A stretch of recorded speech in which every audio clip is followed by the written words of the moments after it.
Chemistry is the subject of combining ingredients or elements by rearranging their electrons to form molecules, liberating and trapping energy in various ways. An element is transmutable into another element only by the processes of fission or fusion. Chemistry is simply rearranging the electrons in elements and combining them in different ways.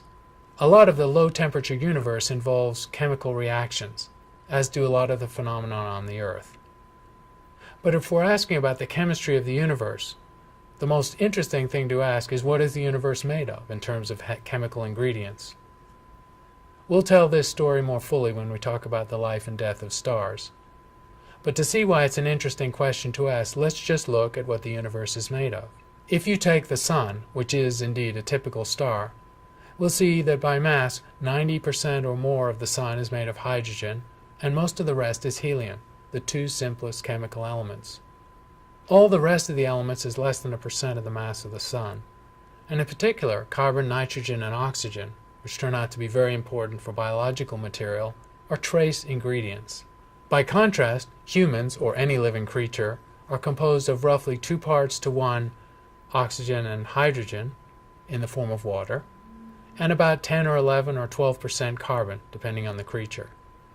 Other ingredients like nitrogen are trace. Life depends on roughly 12 or 15 different chemical ingredients.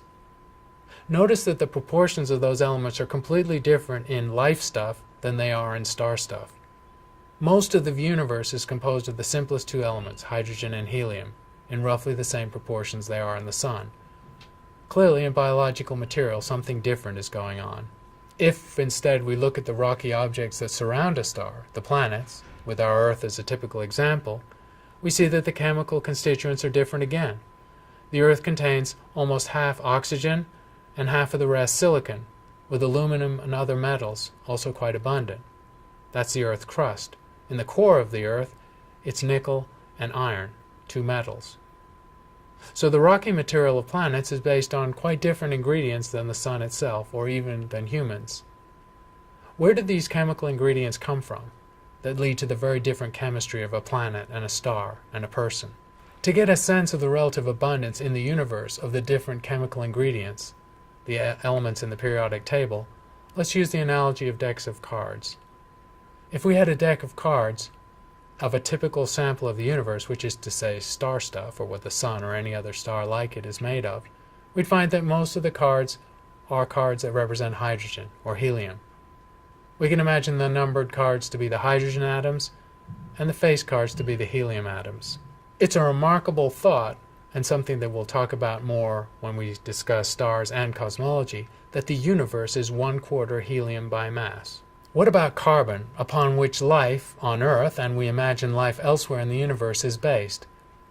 Carbon is a predicate for biology because it makes a universal toolkit of building complex molecules, long and perhaps infinite chains of complexity required for biology to function. Carbon is actually a trace ingredient in the universe as a whole. In the deck of card analogy, you'd have to inspect 60 decks of cards to find the first card representing a carbon atom. Virtually all of the rest would be hydrogen and helium. Heavier and heavier chemical elements are correspondingly rarer, and if we go up to a heavy metal like gold or platinum or silver, these atoms are remarkably rare in the universe as a whole, as indicated by star stuff. In this analogy, see the building here, a modern architectural cube somewhere in Germany. You can see the human for scale. If you fill this entire cube with decks of cards, on average only one of the cards among the many, many decks of cards would have a gold atom.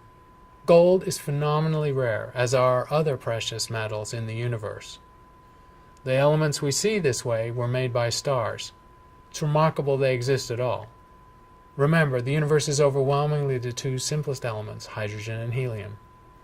As a precursor to talking about stars and the creation and dispersal of heavy elements, let's give the story of the gold atom you might find, perhaps one in a ring on your finger or in an earring.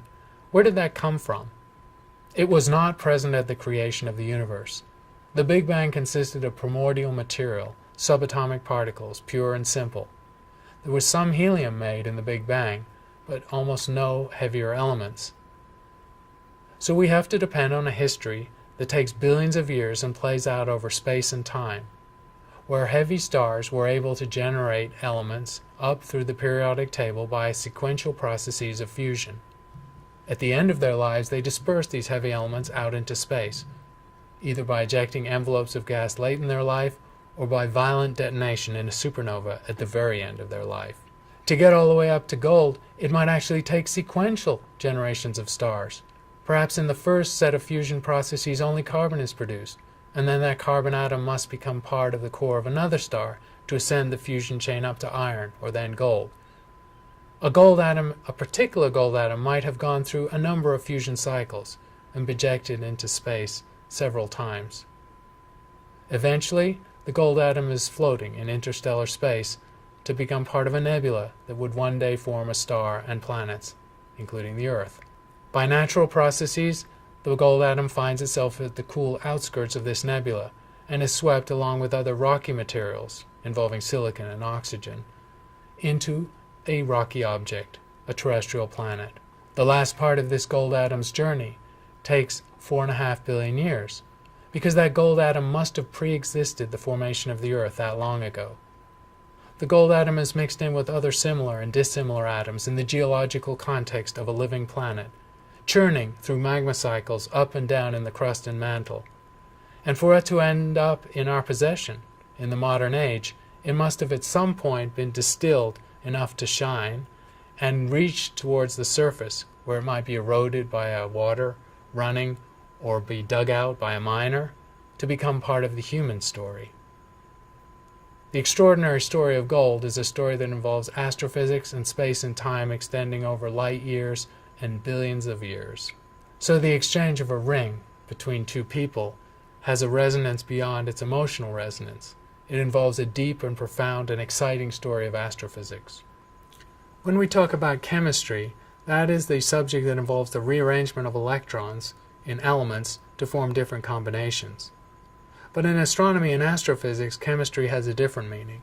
It involves the creation and dispersal of elements inside stars. We can see that this must have taken place by looking at star stuff, the composition of a typical star, which is almost entirely hydrogen and helium, the two simplest elements, with the stuff that humans are made of, or that the planet we're standing is made of, which involves relatively larger amounts, 10 or 20 times more, of carbon, nitrogen, and oxygen, and metals. Even though they are very rare, these metals and life-bearing elements were created inside the cores of stars, dispersed into space to become part of our story. This is a story we'll tell more fully when we consider the evolution of stars.